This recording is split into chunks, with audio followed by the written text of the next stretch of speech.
Describing my job at Market, it's a place for people to have sometimes their first experience having a card reading or a tarot reading. And I've been doing it since the early, well actually about 1990, 89, 90. I started, so a long time at Market. And I have a sign-up sheet. People can come in and sign up, or else you can walk in if I'm available. And they're usually about 10, 15-minute readings, kind of a mini version, although not shallow. We can go really deep, but it's quick and then back out again. And so I can do for little kids and adults and whole families, and get the wow factor a lot. And how'd you know that? And boy, I don't know why this works, but it works. And how did you know that? And how did you know that? And I know it by looking at what I see in the cards. It gets shut doors, or doors were never opened for me in certain ways.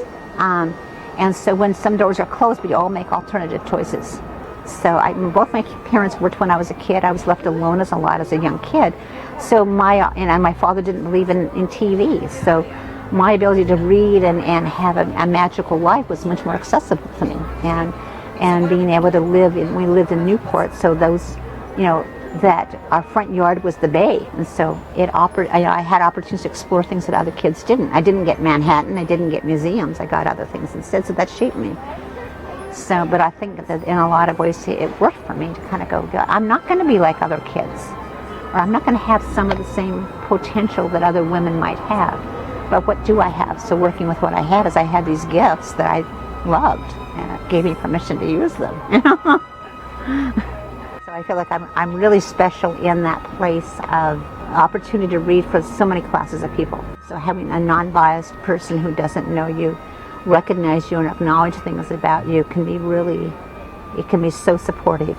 So I read for a 15-year-old yesterday, and she didn't tell me anything about herself, and it was all this potential for who and what she could be, and she came away going, yeah, I'm pretty special. And so to have that is wonderful.